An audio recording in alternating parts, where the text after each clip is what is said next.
in here. So this will set our framework for our time together.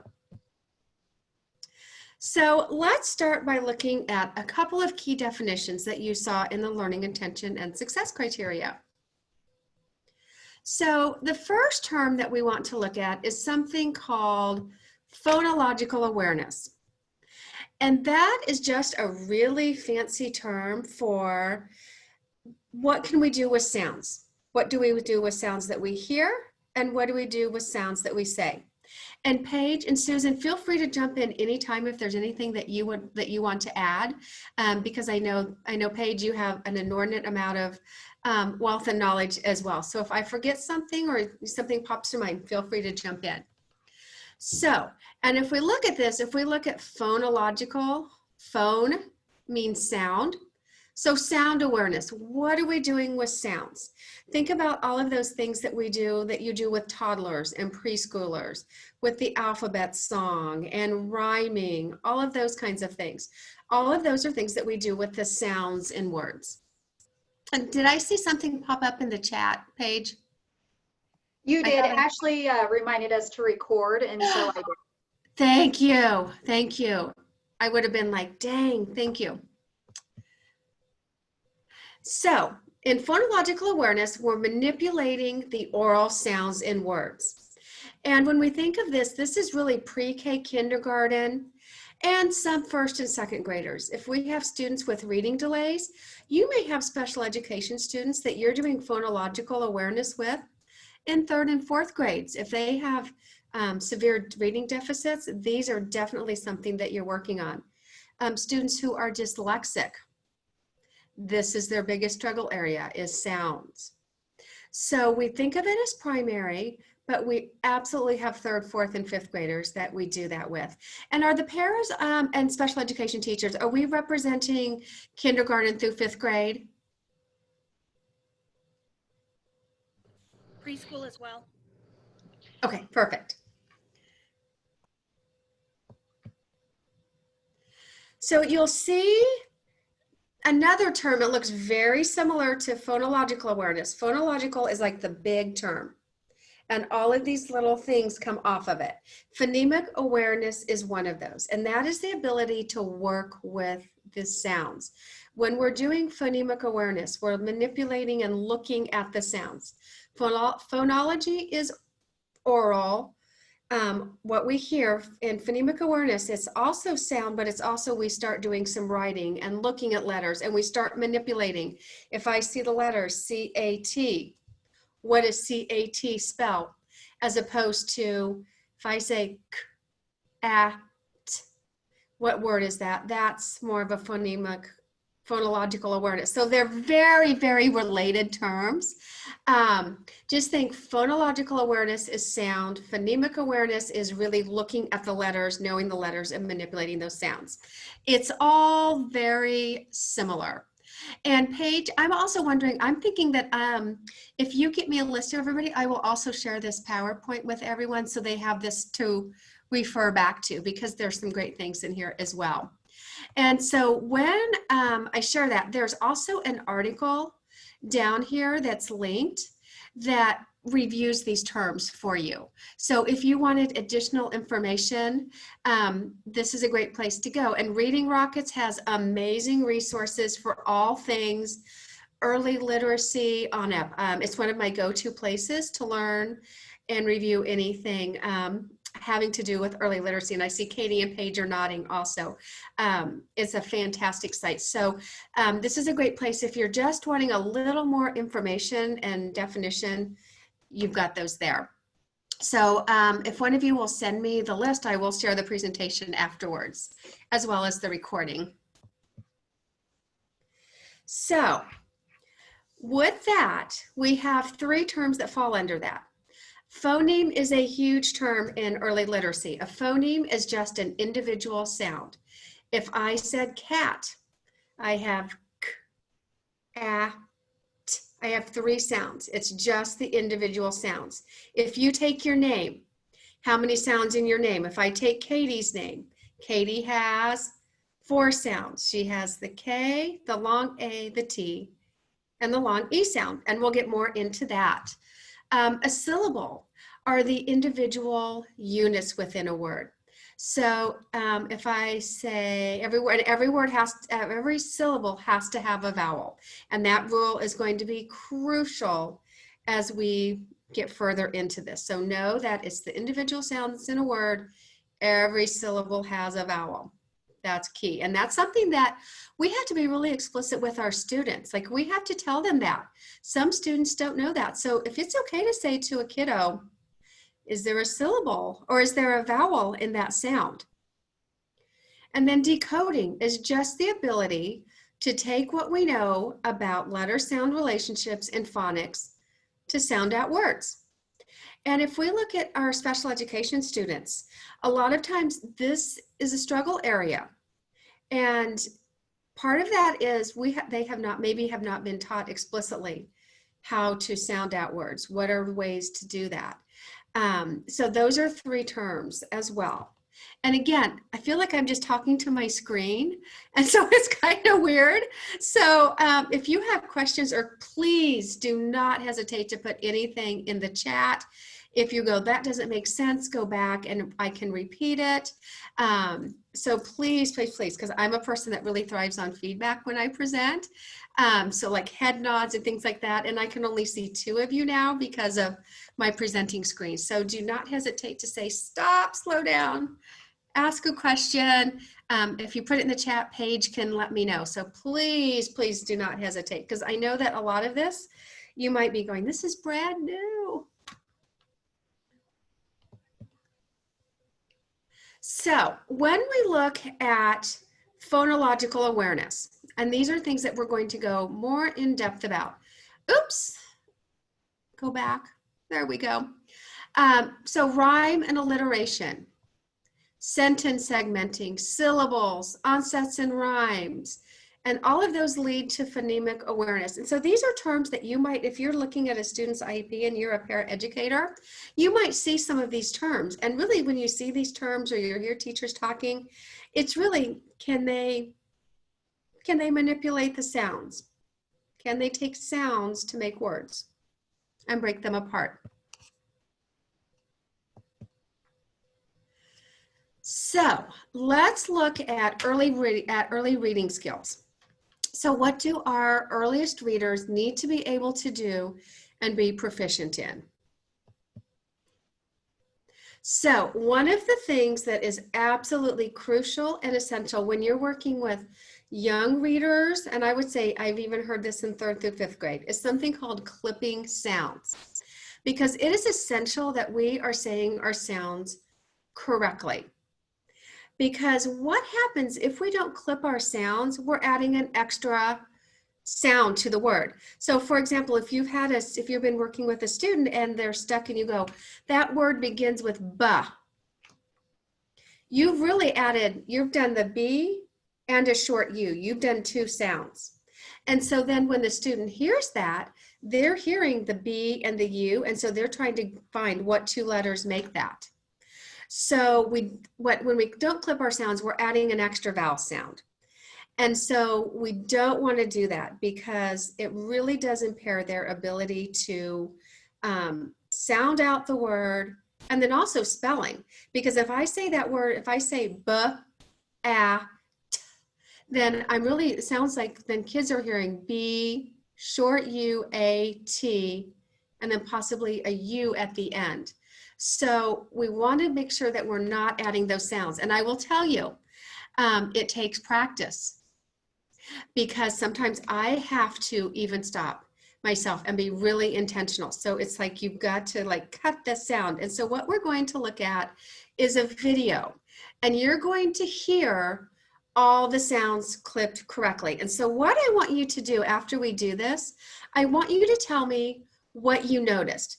So for example, she's not going to say "buh" because we've added a U. She's not going to say "cuh." And sometimes we do that because we're wanting to emphasize something to a student. You know, if a student is struggling, we're like, it begins with "buh" because I want you to get that word out. But it doesn't help our students. So we're going to hope this YouTube clip works. I have my sound on, fingers crossed for technology. So A, apple, A. B, bat, B. C, cat, K. D, dog, D. E, egg, E. F, fish, F. G, gum, G. H, hat, H. I, igloo, I. J, jug, J. K, kite, K. L, lamp, O.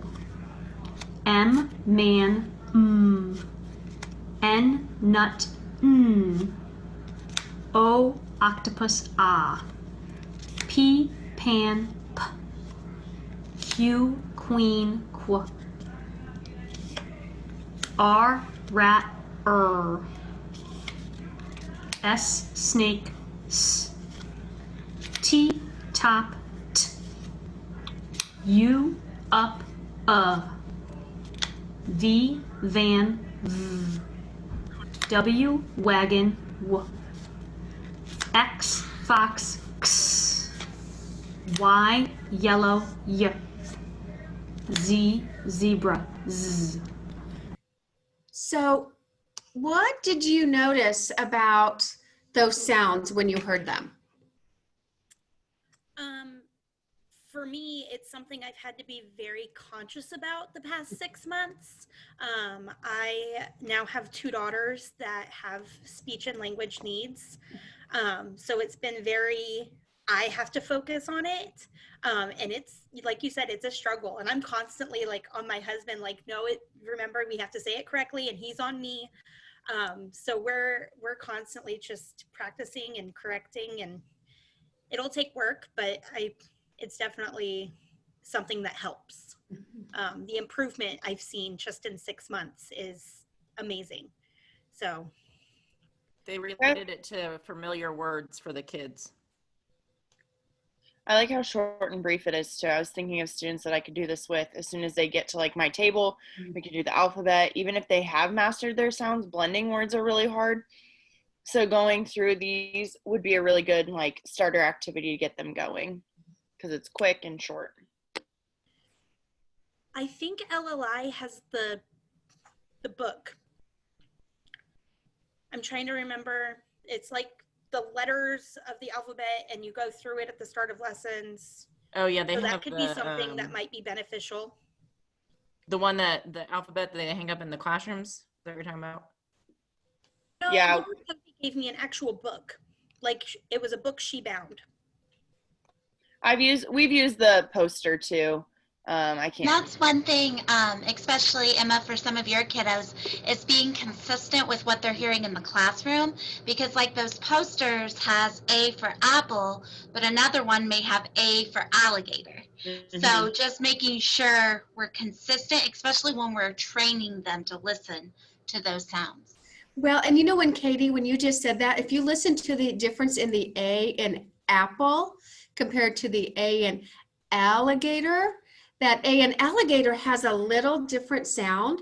So you have to be really careful the word that you associate to it. And like A, like E, you hear elephant a lot. People use elephant, but it's not exactly the right sound. So I think that consistency is super important.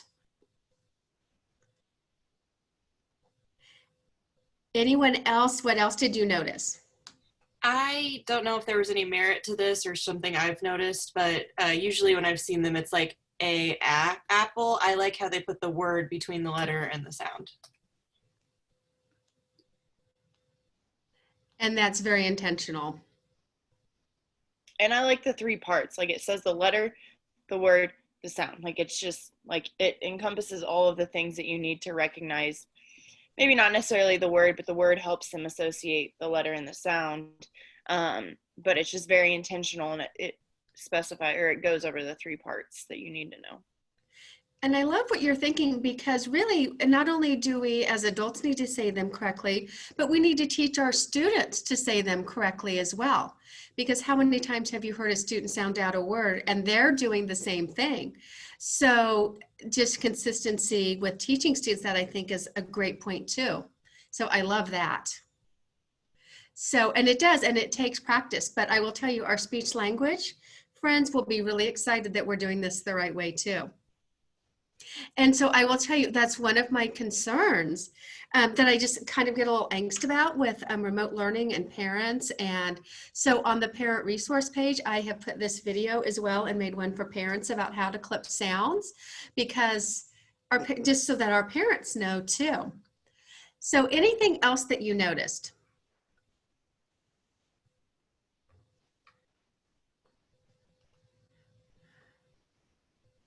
Or you might be thinking, oh yeah, sometimes I don't sound that one out correctly.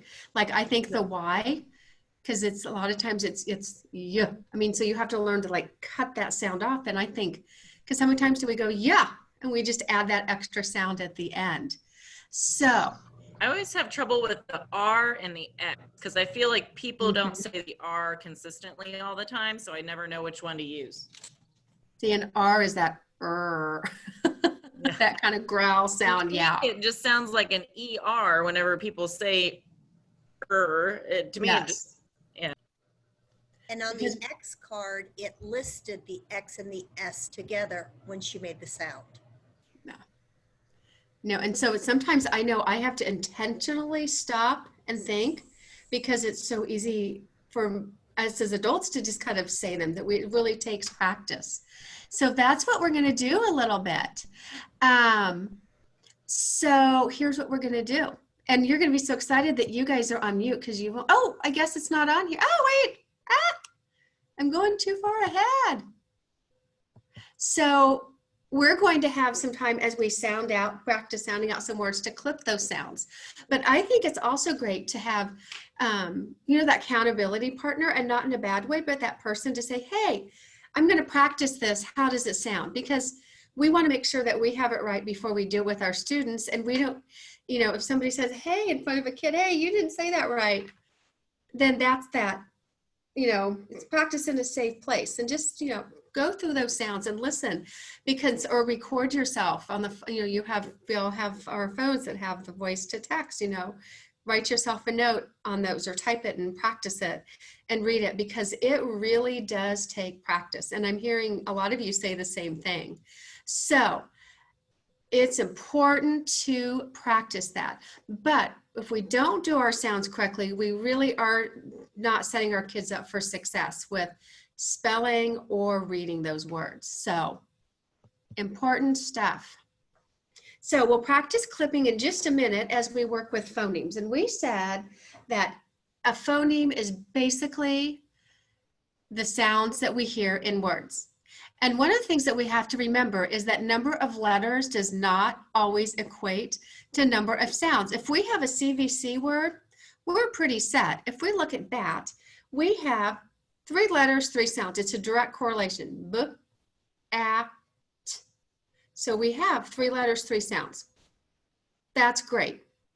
But when we get into shop, we have 4 letters and 3 sounds. So we have sh, ah, p.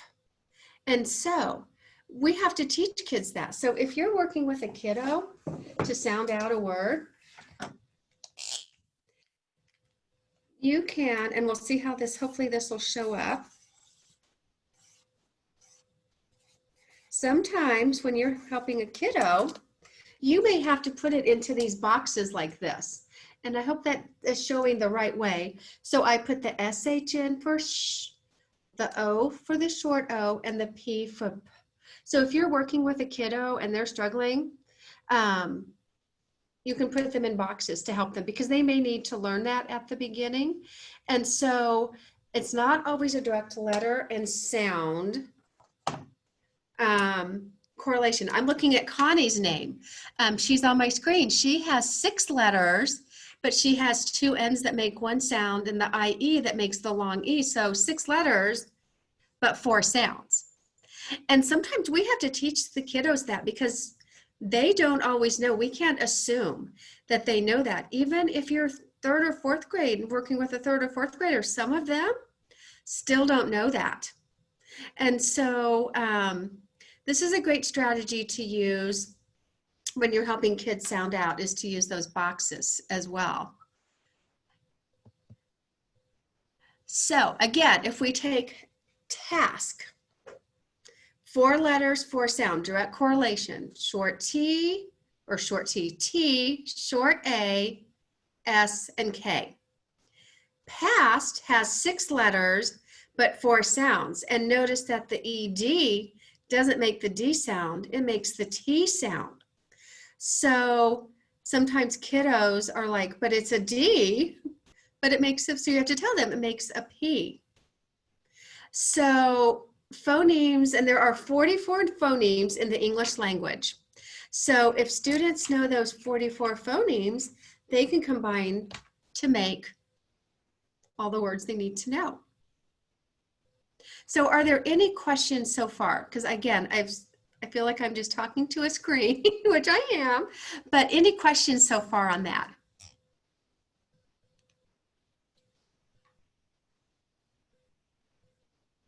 Awkward Zoom silence. How do you explain that ED, the ED sound as a T to kids? Because I'm just trying to think about when I was learning how to read, that was a struggle for me. Like I never understood, why is it a T? Like, And it's because the T past is a 1-syllable word. But if I said, like ragged, I'm running ragged today. The ED is its own syllable. So when it's its own syllable, it makes the ed sound. In past, it's a 1-syllable word.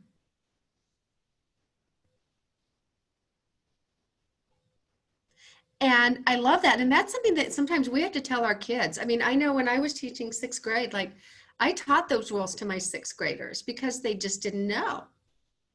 And I mean, I'm thinking how many of us as adults, there's rules that we never learned. And a lot of times, you know, if we're in education, it's because school was usually enjoyable or we had positive experiences. It's not like we go, oh, school really sucked, and so now I want to go be there for the rest of my life, or you know. So because sometimes we were just natural, like I was one of those kiddos, I learned to read, I didn't need all the rules. But when I got older, I was like, oh, what is this word and what am I going to do with it? So does that answer your question on the T and the ED? I think so. Perfect. So I'm so excited someone asked a question. So let's practice. So let's take pot. How many letters and how many sounds? So think about how you would define it. So how many letters? Somebody tell me how many letters. That'll be the easy one. So 3 letters. Michelle, how many sounds? 3, you got it. You're on my screen, so I'm kind of flipping to I'm getting some different points of view. So now let's take the word. I shouldn't have put quiet so far up because that's a tricky one. So think about, let's go down to vase. We'll come back to quiet. Go down to vase. So we see 4 letters, but how many sounds do you hear in vase? Very good. 3 sounds. So we have a. So let's look at spray. So we have 5 letters. How many sounds in spray?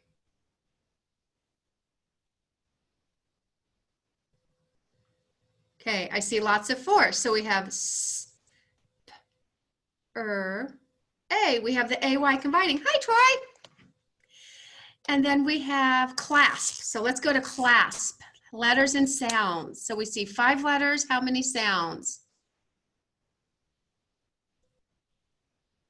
Very good. 5 sounds in that. So let's go up to quiet because QU is one of those combinations where we never have a Q by itself. So listen to the Q. So we have Q, we have the K and the W. I, E, T. So there's 5 sounds in quiet because the QU are to give you here, if you say qua, you hear the K and the W in that. Paige, anything else to add on to quiet? Nope, okay. Miss Dixon, I did want to point out something. Miss Stickley actually gave me these, and I know there's a particular name, but just as a resource to help split up sounds, this is a great resource, and I have them where they have different boxes. Yes, yes. Sorry to interrupt. Ella in boxes or sound So box. like the Elkonin boxes. Yeah, there you go. Do you have it to show us? Okay. Okay. See, and I can't see everybody on my screen. So I'm like, I see a few people. So, you know what? Think about sometimes as adults, for us, it's hard to think about how many sounds, and we have to think through it. So think about how hard it is for the students that we're working with sometimes to break those down. And I was reading a study recently that was saying that the consistency of teachers being able to do this consistently and break down words and sounds is about 60%. So, you know, if we're not on the same page and understanding how to do it, then it's hard for our kids to be able to do it too. So, just an interesting fact. So it's really important. And again, this is one of those, I mean, and once you teach kids, they love having a strategy. And, you know, you can also, you'll get them off of this. Like, this is great word work. In the primary grade, you know, just 5 minutes, you know, even 5 minutes a day. You know, it's something that during that tier time also could be used. But yes, it takes a while to front load it, but then they get really good at it. And it gives them a strategy. Because some kids don't know that SH always goes together and is one sound, or CH. So they're great teachable moments for that as well. And sometimes they just don't know, or nobody's ever said S and H are together. That's called a digraph. We put them together. Now, let's talk about what we can do with our sounds. So when we're working with kiddos and when we think of sounding out words, one of the things that they're going to do is they're going to blend letter sounds to make words. So if you have a student and they're reading and they're struggling, and you say, okay, let's look at the sounds in that word and blend them together. And we say that, and sometimes kids don't know how to do that. And so if we look at pig, something that you can say, and when kiddos get really proficient at doing this, you can say there's 3 sounds in that word. Great. And then they start determining the 3 sounds together. So if we were going to blend this, if I said to you, what word do I get if I blend I, G together? What word do you get? And they would say pig. Now it's really hard on Zoom too, because you notice that when I said my P, it was really hard to hear because it's a soft sound. And so when I said G, you could hear that a little better, but on Zoom, it can be really hard to hear our kiddos with sounds. Oh, I was letting Tyler in and I advanced. Let's see. So if I said, if I said to a student, what word do I get if I blend k, t together? Then they would say cut. Play. What word do I get if I blend a? Play. And see, and I was struggling. I added a little bit of a U sound onto that P because I wanted you to be able to hear it. And they would say play. So spot. S, t. 4 sounds, 4 letters, and they would blend that together. Clasp. 5 letters, 5 sounds. So k, a, s.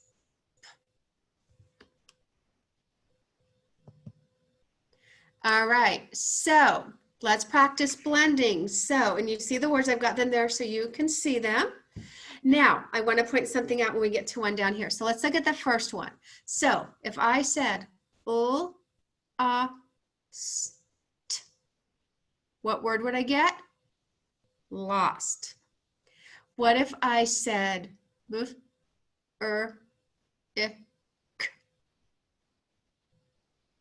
brick? And notice that I put the K because it's, even though it's a CK together, it's the sound. So think about when I'm doing this with a kiddo, I wouldn't say CK, I would say K.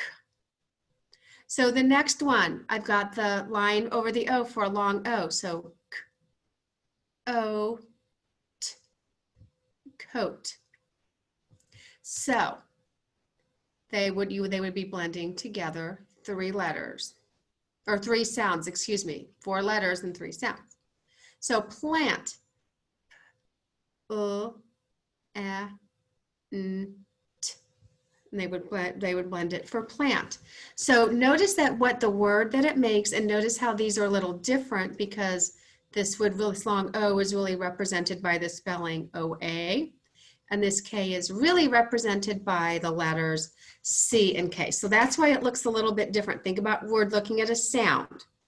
So we're looking at the long O sound, for example. So that's why these right here might look a little funky because they're sounds.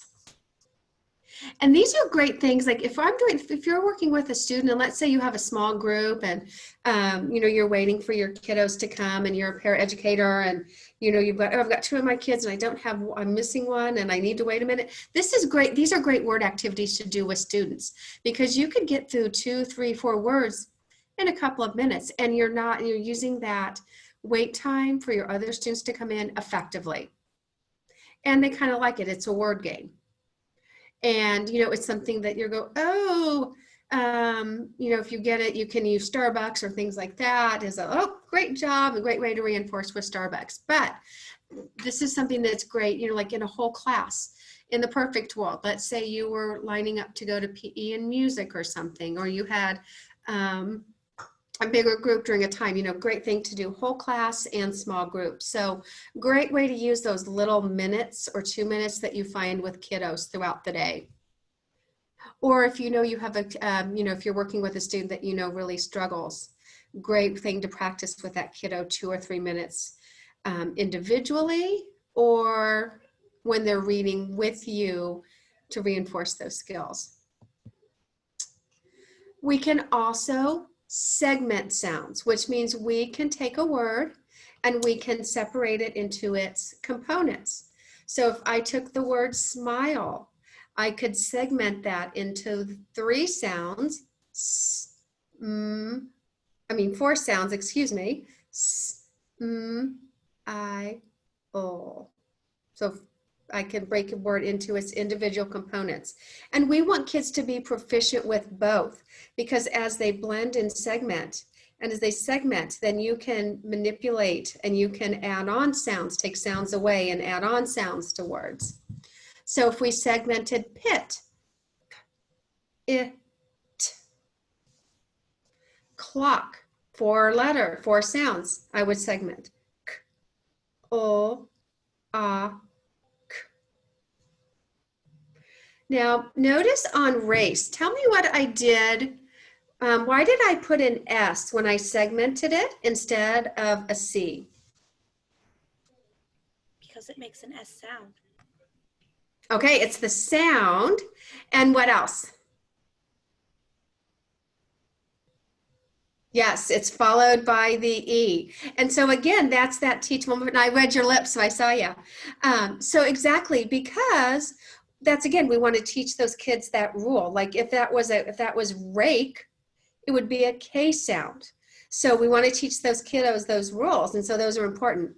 In present, again, I'm looking at sounds. Why did I put a Z and not an S? It sounds Because like I'm making that Z sound. And again, when I'm doing this right now, I would be doing this orally. So when I hear Z, they know that's the Z sound. And so it's just fun to get kids playing with language. And I will tell you, I taught 6th grade and I always had those low kiddos for intervention and those kiddos that were really struggling. And I had 6th graders that struggled segmenting words and blending and segmenting. So it's something that all of our kiddos need to be able to do proficiently. So let's do a little practice. So if I took dog, who wants to practice? Anybody brave and want to segment dog for me?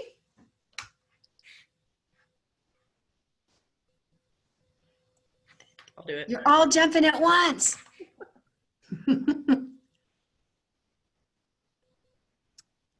Do you want me to write it on something, or do you want me to just say it?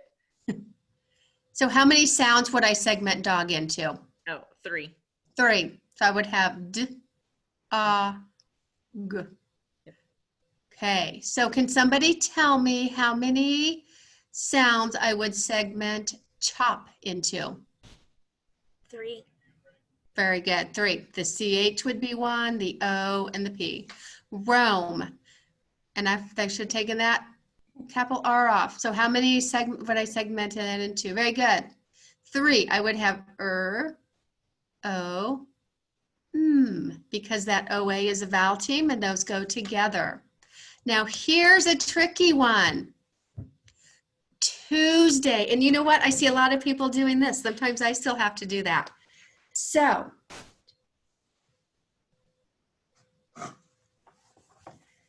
this is a tricky one. I know Katie's going, I think I know what it is.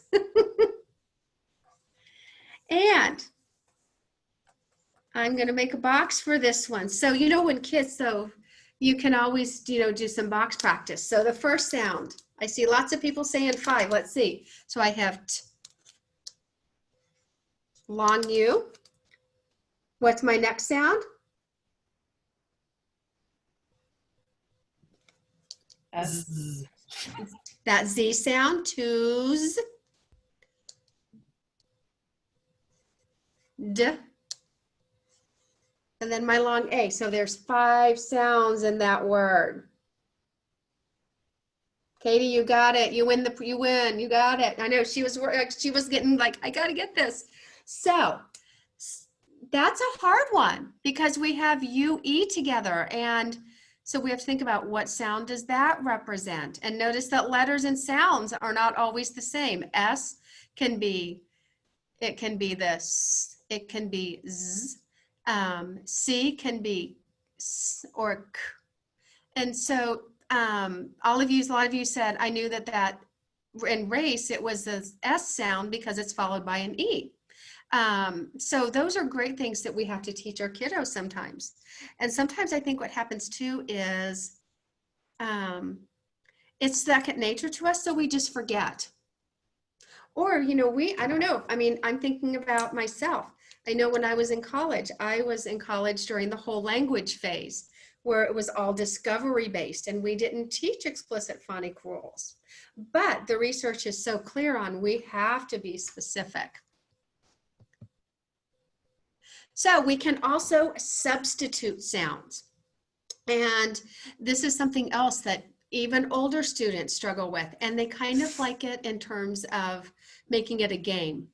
And again, this is a great thing to do when you have a couple of minutes with students, a great use of time in those small and, you know, in those 2 to 5 minute chunks where you're like, what am I gonna do? These things are great. So if I take the word cat and I say to a student, replace the k sound with the sound, what word do you get? And they would say rat. So now what we're doing is we're taking our ability to segment and blend, and we're adding on. So, and I will tell you, I had 6th graders that this was a struggle. And so we sometimes did these just for a fun little time filler for in between subjects or lining up for PE and music, those kinds of things. So sip, replace the p sound with the t sound. What new word do you get? Sit. Corn, replace the k sound with the t sound. What new word do you get? Torn. So again, getting kids to play with language. And these are so important. These are such important foundational skills for our students. So I want you to look at these 3 practice ones. So let's look at the first one. So we have the word put. Replace the with the I sound. What new word do you get?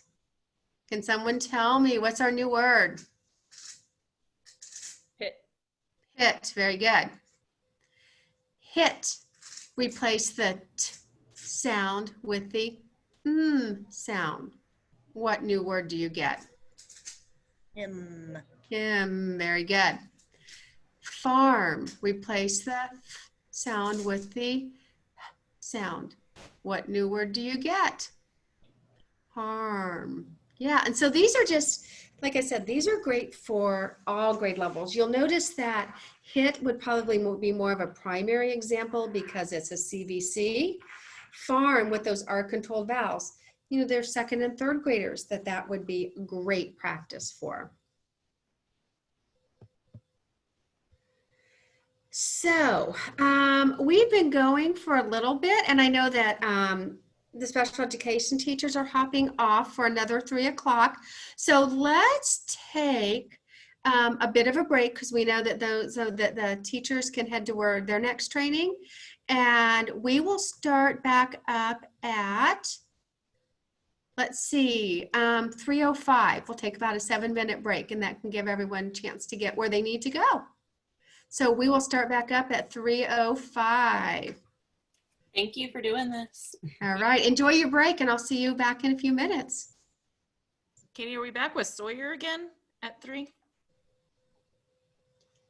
No, it's his day of Zooming, isn't it? Yeah. Michelle, Katie emailed us the new link just now. Oh, okay. Very good. Thanks. How do I get out?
Robin, this is Susan.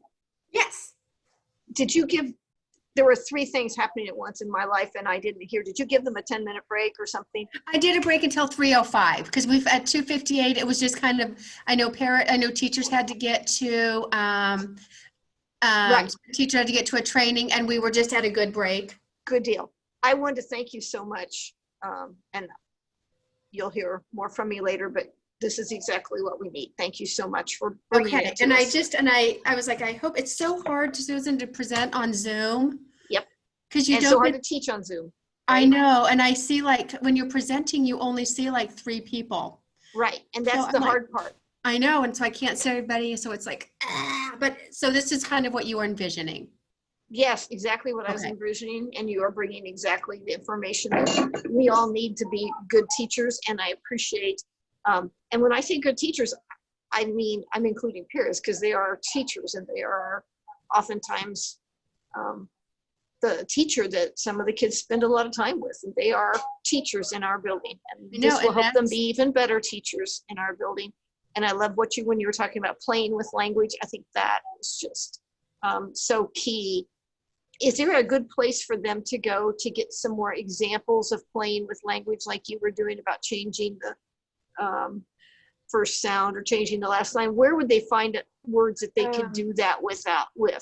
You know what? I have a great book that's put out by Letters. I hope it's at my office and not at Randolph. It's one of those two places, and I will look for it. And Okay. it's all different language activities like that. Well, that would be really nice if you had the access to that, because I think some of our peers, if I gave them some lists, then it would make it easier for them to do it, because I think, and then once you've done it enough, you can do it more, but you got to get started by having some lists. And I will look for that book. If it's, I'm here because the next 2 days are kind of crazy. Yes, they are, aren't they? Because tomorrow, I'm like literally presenting or facilitating, and then in the afternoon, the pairs are working on the toolkits. So we're Right. getting them started with that. Yeah, But I will try to, but I'll get it for you. Okay, thank you. Yes, and it's great, and it has things like word chaining and things like that are great practice. But Okay. I had 6th graders that like doing language activities, so they like to They do will. it. I'm not going to tell you. They do like it because it's playful, and it's fun. Well, and then when you get into the upper grades, there's so many cool things you can do with morphology and prefixes and suffixes and making words from word parts and things like that. Yeah, and learning one word helps you. Just when that awareness clicks on that. Oh, if I know import, I know importantly and Yes. importance, and all of these things that I now know just because I knew one thing. So it is really a cool. Yeah, it is fun. And like you take prefixes, and then a couple of roots and suffixes, and you see how many words you can make out of those sets, because it does. And then I can do this word. If I did pretend, I can do pretended, pretendee. Right. They start to put it in a bigger. And then it just when you see that flash of understanding come, it's just so cool. I know. So, thank you so much. So if Susan, feel free to jump if there's ever anything that you want to add in, feel free. You're doing just what we needed, and I'm gonna float out to a 4th grade and 3rd grade. People are working on their Bitmoji classrooms at the same time, so I'm helping with that too. Now, So- it's so strange I don't know, it's so strange that it's September 1st to me. It is really strange, and I like your new hairdo. Thank you. Oh, thank you. Yeah, this is my short COVID hair. I'm like for change. I'm always mixing it up. It looks really nice. Very flattering. We know what's funny, Susan. This is the first time that I've never been at school. And I've never been associated with a school on the first day, so it's kind of weird. Well, we're bringing your little teacher fix here. Well, and I'll have to tell you, I've got about some other things that that Paige and I were talking about that are really exciting for CR success, and we're going to get the pairs together another time, and they're going to practice the lesson after Friday, so it'll be great. Fantastic. Keep moving on. All right, I see it's 3:05, so I'm going to let you go for it. And let's see, we'll see if everybody's back on. I don't know if they left because I kind of scrolled through to see, and I think we might be good. I think we're good. And I see, and it's hard to tell because you never know who's on cameras and who's on. It's so crazy. Right? Good old technology. And you're welcome to ask people to turn their cameras back on too. Oh, see, and I can only see 4 people right now. I'm good. I see Nicole, Paige, and you. And if you have enough bandwidth at home, if you're at home, if you have enough bandwidth, turn on your video. If you don't, we understand also. But it's really nice when she scrolls across the bottom there, she'll be able to see all your faces. Yeah, and I'm definitely a person that reads people's faces. So we will jump into the next part. And what we're going to look at are syllable types. And if you'll remember from earlier, a syllable is a part of a word. And so now we're going to move from individual sounds into syllables. So now we're going to get into a little bit more advanced phonics. I lost my word for a minute. So when we look at syllables, we said that words are made of syllables and every syllable has a vowel. There are 6 vowel types, and you will see the acronym on the screen that says covers. That is also the acronym that is used in CR Success. So if you are working with K through 2 students, and so this will look very familiar because this is what they will have learned and will be learning during CR Success phonics time. So a nice connection that way. So covers, it's an easy way to remember the 6 syllable types. So the first one that we'll jump into are closed syllables. And closed syllables are the easiest type of syllables because it's simply a vowel followed by one or more consonants. And the syllable always has a short vowel sound. So those are the 2 easiest things to remember. So if we look at examples, we have cat, dog, put. Those are real words. Put was probably not a good example because it's a long U. But we can also look at nonsense syllables like ped and asked and cud. That would be word parts. Notice, short vowel followed by a consonant. And I will tell you, if students become proficient with closed syllables, they can decode 70 to 80% of the words they encounter. It is the most common syllable type.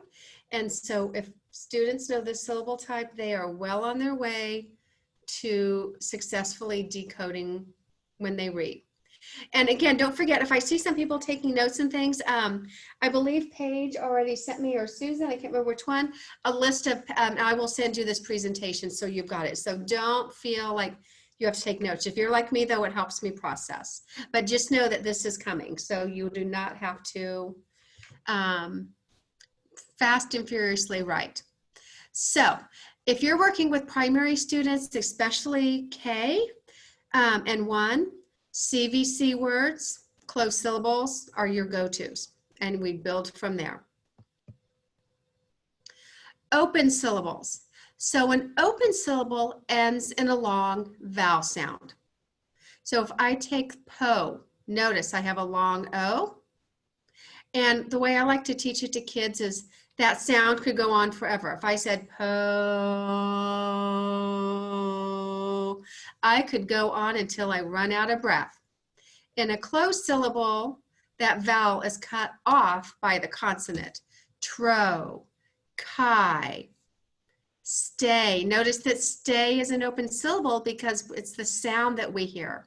So we hear the A sound, so it's an open syllable. Tree, pro. And so those are open syllables. We're on our V in covers, which are vowel teams. And a vowel team are 2 letters or 2 vowels, put together to make one sound. Now, if I take the word tree, notice that I had the double E and it makes the E sound. Or if I see read, the RE makes the E sound. But sometimes in English language, it can make a new sound, as in oi. If I say coin, notice that it doesn't make the O sound and it doesn't make the I sound. It makes a whole new sound. Boy, again, I don't hear the O or the Y sound. So, or oo, if I said foot or spoon or sour or fruit, sometimes a whole new sound is made. And we have to teach kids that, because I will tell you, OI and OY, sometimes they're very confused, and students need to be taught OI comes in the middle of a word. OY is never in the middle of a word. OY is always at the end. So again, telling kids those things is okay. The more we point it out and the more specific and explicit we are, they're going to get it. Sometimes, they're like, oh, thank you for making that easier for me. Like, I love it when someone makes technology easier for me. And I'm like, great, I've got it. And then we have some examples of vowel teams. Notice that we have real words and we have nonsense words. There's a reason for that. You might be thinking, well, why are we using words that aren't real? Because using nonsense words helps us to know if the student really knows the syllable type Or is it a word that has gotten into their sight vocabulary and they know by looking? Because they might look at E and just know that one and know that's long E, but when they see it in a nonsense word, they might not. So when you see teachers and they're like, you're like, why are they using these nonsense words? Why aren't they using real words?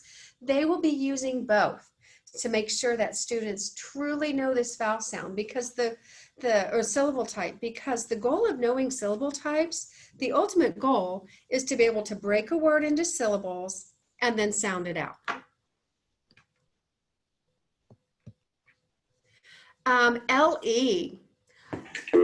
Oh. Jazzy or Kristen, can you please come to the front of the building, please? Thank you. Look at that, an announcement over the Bishop intercom. I've never heard that before. It's just like school when they're calling for kids. The LE sound, the LE is always at the end of a word. And if you look at our examples that say puzzle, stable, giggle, notice that LE is never going to be alone. It's always going to have another sound. So if I took puzzle, my syllable is the ZLE. So LE always has another consonant. And what's interesting about LE is it can also be considered closed, because notice when I say puzzle, notice you hear that short E sound at the end. So the LE syllable is a little interesting in that factor, because you kind of hear the short E. So it kind of falls in two places. But consonant LE, always going to be at the end of a word.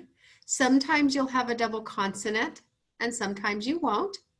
So just kind of keep that in mind. A lot of times they're doubled, but we can't always just teach them that general rule, because stable, cable, or not. So R controlled vowels. So here's what's interesting about R controlled vowel syllables. Sometimes you don't hear the vowel sound, and sometimes you do. So if I take, for example, park, notice that in park, I don't hear the short A. It makes a new sound. It's that pirate sound of R. So we hear the R, but we also hear kind of a funky A sound. But notice in waiter, notice that we don't hear the E, we just hear the R. In corn, we hear that long O. So R controlled vowels are the last ones that are usually taught. And this is why, because there's not a specific rule. Sometimes you hear it, sometimes you don't. If we look at 30 and fern, we just hear the R sound. And we just have to teach kids that. AR is always a new sound. So those 6 syllable types are the 6 types of syllables that we will see in any word that students encounter. And, oh, I forgot silent E. How could I forget magic E? So in silent E, the E at the end of the syllable makes the vowel sound long. So if we look here at these examples, all, it, home, game, that silent E makes the vowel sound long. And that is pretty much always a given. And so if we can teach students the magic E, that's something you'll often hear it referred to, they know that the long vowel sound is long. Now, these 6 syllable types, again, the reason that we want to teach kids syllable types and that you'll see teachers doing that is because that's how students learn to sound out words. So let's do some practice. So up in the left-hand corner, I've listed our acronym of COVER. And what we are going to do is determine what kind of syllables these are. So if I look at BLE, can someone tell me? Oh, I forgot to put E. I forgot to put LE on here. Look at that. So what kind of syllable is BLE? Or you can type it in the chat. If you don't have to unmute if you don't want to, you can type it in the chat. Paige, a day off for the first one to tell me. How about that? What? I will take it. I'm gonna guess silent E. Am I right, Robin? Well, that one is LE, yes. Did you say LE? Yeah. Yes, Am I? LE. Yeah. Okay. Okay, see, I shocked you there. So if we look at tud, what kind of syllable is tud? I saw Nicole mouth it. I know Nicole's got it. Anyone else agree that it is closed? Let's go to the next one. Go.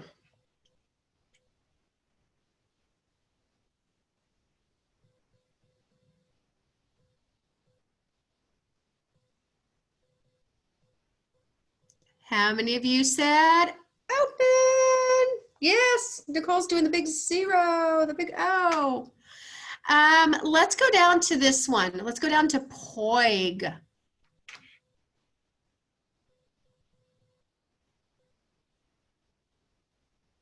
And I love what Paige is doing. She's doing the symbols because in a lot of programs that teach syllable types, they all have symbols. And it's funny because in the program that I'm used to, it's like this, vowel teams. And you did one where it was like this. So that one is a vowel team.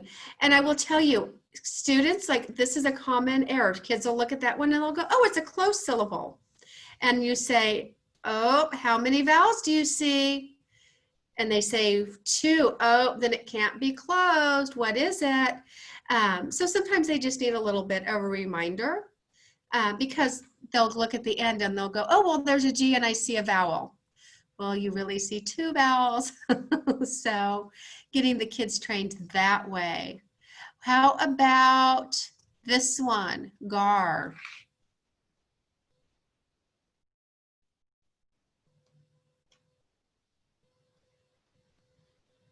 How many of you said are controlled?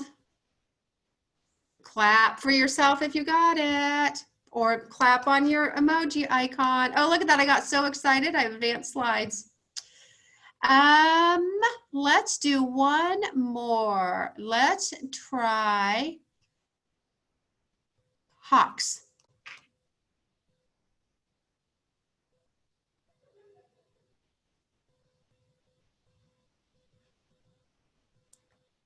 How many of you said closed? You got it. And you know what's interesting when I look at that, if you think of that word hawks as in, that's a nonsense word, but if you were looking at the word as in the birds, it might be interesting if kiddos are struggling, they might actually spell, I saw the hawks flying in the sky, they might actually spell it this way because it would be phonetics. So that's kind of interesting.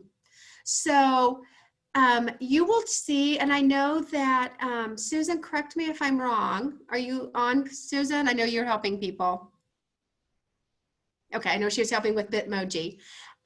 Paige, do you have a program that you're using to teach syllable types? I am not familiar with all of the programs that we use at State Street. So my promise to this team is that we're going to make sure we align to whatever we have or what we've been using. So, and the reason I say that is because I know that a few years ago, State Street had a grant. And so I know there were some other programming things that you had. So I believe, because Susan and I talked about this, so you may have a program that you see teachers using teaching syllable types too. And it really is important because if kids don't understand it's all a connection. I hope you're seeing the connection to like letters and sounds. We apply letters and sounds to syllables. We apply syllables to bigger words. And so as students get older, they're starting to go into syllables.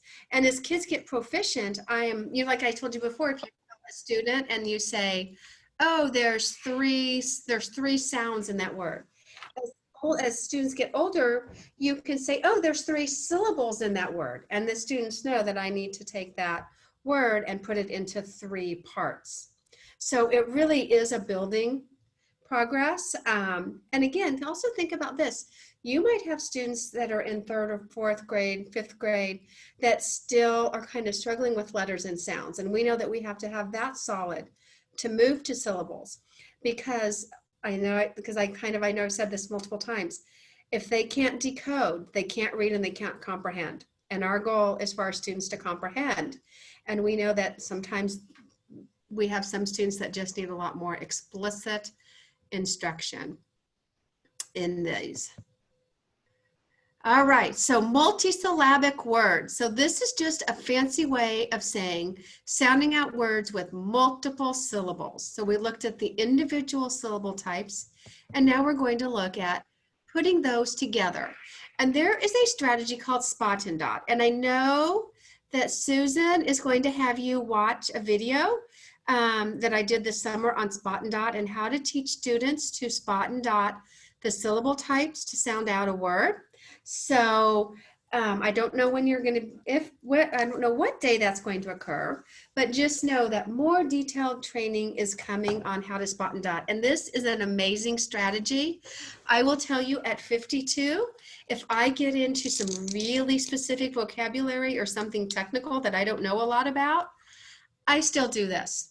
If you gave me a car repair manual, you're going to get me into some words that I'm like, I don't have a clue, but let me use my strategies. And so this is great. Like, and I will tell you, older students love having a strategy, because we often say to a student, well, just sound out the word. But the problem is, they don't know how to do that.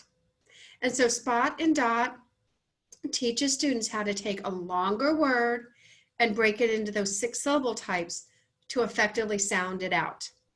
And you can use this as low as 2nd grade or 1st grade. If you have students in 1st and 2nd that are doing 2 syllable words, you can do that, but definitely 2nd grade on up. Paige, you've been nodding your head. Do you like, Spot and Dot? Yes, when I got reading endorsed in Florida, this blew my mind, and I was like, how have I lived my whole life without this? And really it's going to lend itself, because I love that you mentioned the upper grades. I know as we get into the upper grades, the teachers and the kids both say, but I can't read that. And this is the strategy that really helps aid them in reading that on grade level text during their whole group lessons. So this is going to be your key to really help funnel in a better understanding of those words and how to read them with your kiddos. So I'm excited. This is my favorite part of the presentation. I'm not going to lie. Well, and somebody was asking earlier about the ED. So like ragged. So in this strategy, I'll use these words. It's kind of hard to get it on the screen. So what you do is you spot the vowels, because we know, we've taught the kiddos, every word has a syllable. So over down here are the 8 steps. So if I take the word ragged, I'm going to put a dot above the A and a dot above the E. And on the video that you're going to watch, I have a video embedded for each syllable type. So you'll see how to spot and dot each one of these in detail. So I'm going to do this as just a quick, I guess we can do this as an introduction. So I spotted the E and I spotted the A. I know that in the word ragged, there's 2 syllables. So I divided it between the 2 G's. And so I know that I have rag and I have ged. And again, notice that E actually makes a sound in this word. So I know that it makes its own syllable sound. So, and past is 1 syllable word, so we wouldn't have anything to spot and dot in that. Okay, letting some people in the waiting room. So then what you do is you see how many parts. You draw a line, you blend the syllables. Now, I will tell you that there are times that this might not be precise, and they might have to flex. It's something that's called flexing the syllable. And you might have to say like, oh, like if they looked at a word and they said, like in the word radish, that one comes to mind. So if I take the word radish and I spot my vowels, I spot my A and my I, there are some kids that would divide it between the A and the D, and they would say radish. Oh no, wait, you don't have a radish on your salad, you have a radish on your salad. So they would be able to kind of flex that to make it, flex the vowel to say it correctly. So let's take the word pretend. So just on a sheet of paper, jot down the word pretend. And let's say you were working with a student on the word pretend and they didn't know that. How would you spot pretend? We know we spot our vowels, so we're going to put dots over the two E's. And then where would we divide it?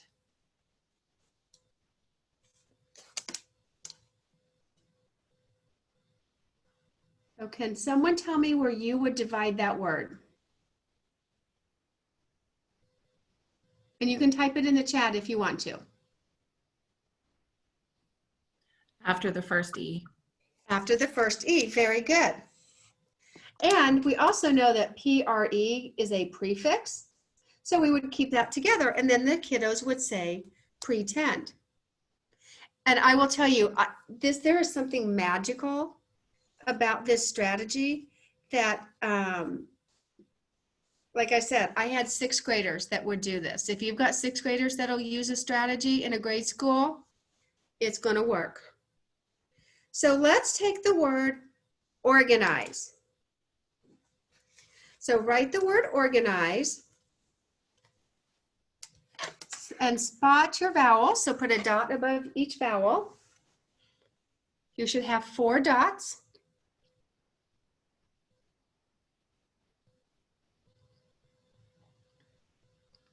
And then think about where you would divide organize.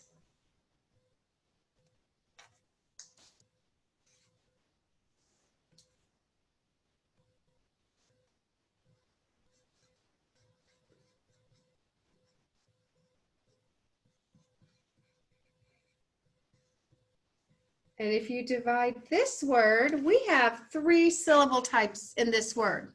We have OR, which is our first syllable, or. It is a R-controlled vowel syllable. We have GAN, which is a closed syllable, and eyes, which is a silent E. And then they would blend that together, or, GAN, eyes. And I will tell you, when kiddos get good at this, you can also kind of do it without writing it. You get to the point where you can do it in your mind. And like I said, sometimes I still use it if I get to a word that I go, I have never encountered this word before. How do I say it? So this word would have 3 syllables. Are you seeing how you could do this with older kiddos and how you could really apply this with your older readers that you work with? Because I don't know, so many times we just say sound it out and the kids are like, I'm trying to, I don't know how. They just need a strategy.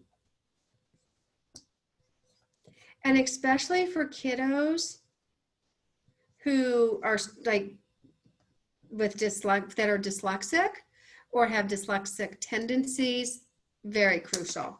So let's take the word determine. So write out the word determine on a piece of paper. Spot your vowels.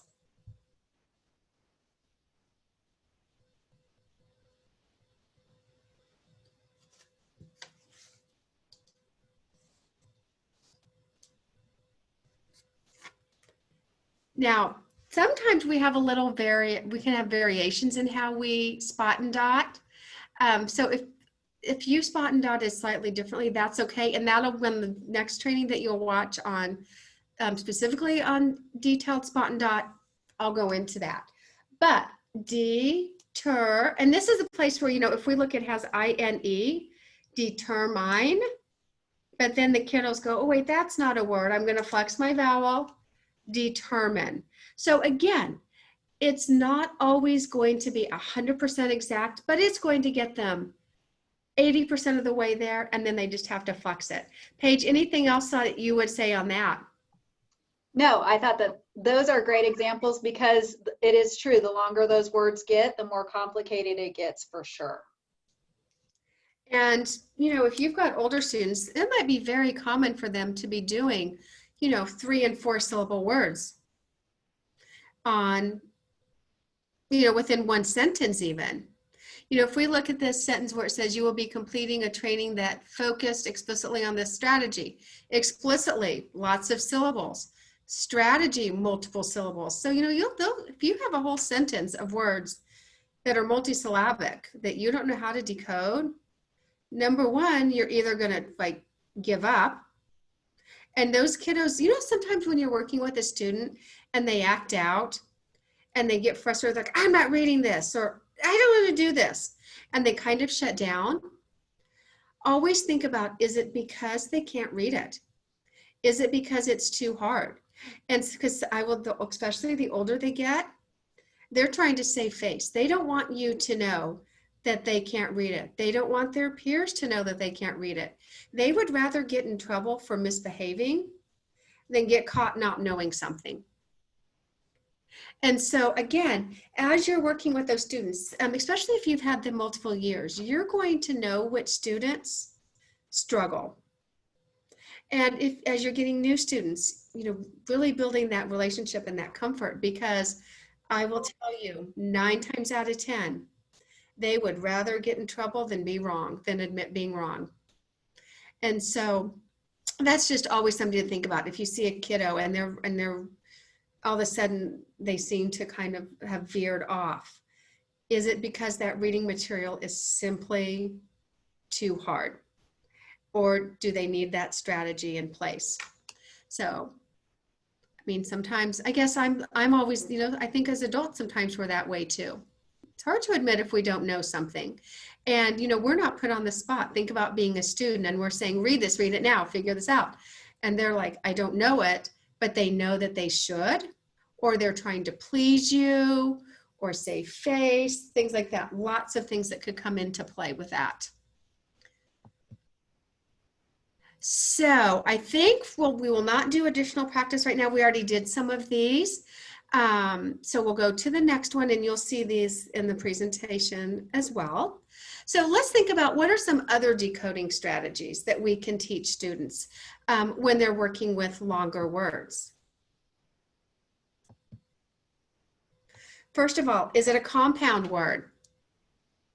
Can I break it into 2 smaller words?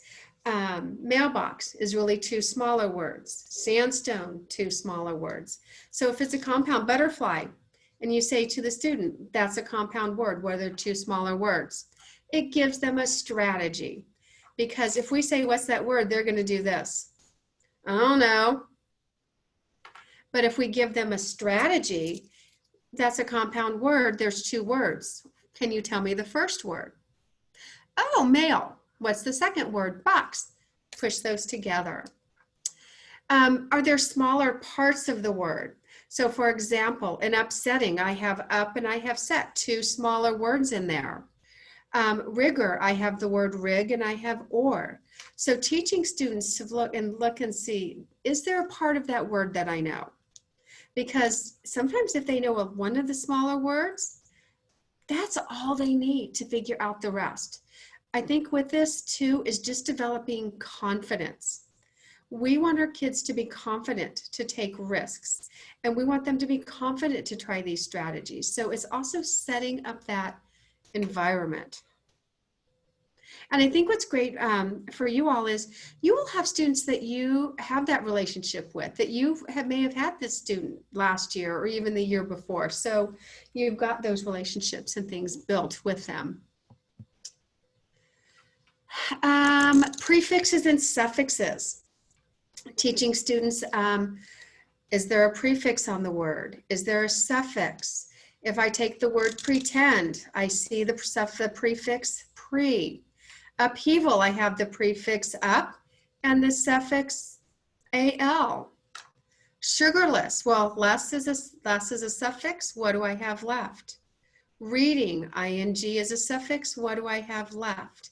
And sometimes that is empowering enough. A student can go pre, they look at it without tend, and then they can see 1 syllable, because so many times I think kids just get overwhelmed.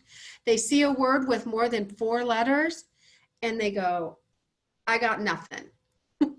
And so we just have to kind of teach them how to slow down. Okay, so you know what? You're right. This is a longer word, but you know, you have skills to do this. So let's do this. So let's look at this word, and you can give them hints. This word has a prefix. Remember, a prefix comes at the beginning of the word. And so scaffolding for students that way can be hugely important because, I mean, I know we've all had this, you know, we've looked at our workload and we're like, I can't do all this.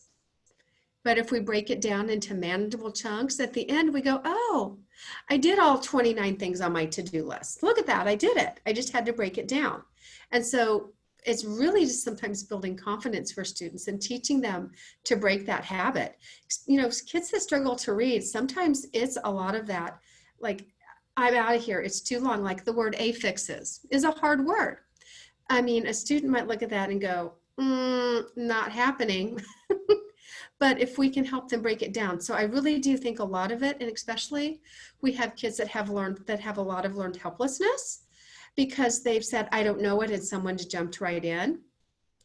And so we want to be careful that we're not jumping in and rescuing students all the time because, you know, it is easier to say, oh, here's what that word is. But in the long run, it's going to hurt the student because they're not getting the skills they need. So really try to, like, I know it's so frustrating and sometimes it's just so much easier to say what the word is, but we want to use these as teachable moments to sounding out words as well. So sometimes you have to say, take a deep breath, and that's okay. Sometimes I have to tell myself that too. And Robin, can I tack on to the affixes? Absolutely. Only because, again, in my teaching career, learning that there's actual meaning attached to the prefixes and suffixes to help students understand the entire word meaning is powerful as well. So we could get lists printed out with the meanings of those different affixes just to help kind of empower kiddos a little bit more of that vocabulary word understanding that kind of marries into, not only are we sounding out words, but when we get in the upper grades, we no longer have those picture clues to help us understand what word it is I'm trying to sound out. So maybe if we can give that contextual meaning around the word with that as well. And I think that's a great point because if I know in sugarless, if I know that less is without, and then I come across another word, let's see, homeless, and I'm like, oh, I know that less means without, so homeless means without a home. So it's also adding in a vocabulary layer, which a lot of times students struggle with. And so I love that, really getting them to apply that strategy. So great point, Paige. And just to give you a time check, we have to be back on with Dr. Sawyer at 3:45 to give our last raffle of the day away. Guess what? We are on the very end, so we are in great shape. That's perfect. Okay, that's what I thought. I knew we were nearing the end, but I just wanted to give you a quick time check. And Paige, and I have somewhere, and I just need to find it, the list, it's in one of my readings, of the most common prefixes, suffixes, like which ones to teach first. Yes. So I will look for those. So send me a reminder email. And like, okay. And I did that in another presentation, so I'll look it up too and let you know. Okay, fantastic. So go ahead. Well, I was just going to say, do we want to see, just kind of put a little bug in their ear to say, we're meeting again, and from this learning, I can help capture from them what kind of questions they have that might help propel us into that next PD. So I didn't mean to steal your thunder on that. So oh, absolutely not. We were just going to review the learning intentions and success criteria. Okay. So on Friday, we'll be getting together and we will be learning how to use a very specific program called Startup Spiral Up Build Up that will be used with students to fill in these gaps, whether it be phonemic awareness, syllable types, because we know that we have to get all students solid in those areas. So we'll dive deeper into that on Friday. So if you have any questions that you have after this or you want going forward, send those to Paige and myself, because I'm afraid if we put them in the chat, I will not get them saved because I don't know how to save the chat exactly. Yep. But I want to address any and all questions, and that could be right now, or it could be tomorrow or Thursday. You're like, wait a minute, what is that? Or what did you mean by that? And we will address those as well. And so I know it has been a lot of information, but hopefully you feel more empowered to go forward and help your students as you're helping them sound out words, decode unknown words, and help them on their way to being successful readers. And on Friday, if you haven't come to pick up your packet yet, so that you have a sample of what it looks like for the lessons and the materials that come with that, just pop up to the school really quick if you get a chance. Send me a text if you don't feel comfortable coming into the school, and I'm happy to run that bag out to your car to you. You don't even have to get out of your car. So however we can get those materials to you guys, and then that way you'll have just a sample in front of you to kind of manipulate and play with, so you know what we're talking about. Because this is a program that you will be using with small groups of students. So, and we will also have a time in the next couple of weeks where we'll get together again and practice and make sure you're feeling comfortable using that resource. So Paige, they have 2 minutes to get on, and I don't want them to not win on the raffle because I was keeping them. So it has been fabulous. If you need anything, please don't reach out. Please don't hesitate to reach out to Paige, Susan, or myself, and they can give me your questions and anything else that you need. All right. So, And thanks, Robin. I'm going to hop off because I have the raffle wheel on my computer. So well, you're the important one. I so feel you like all go and find out if you want anything exciting. right. Exactly. Thank you. Bye. Thanks, Robin. Bye. Bye.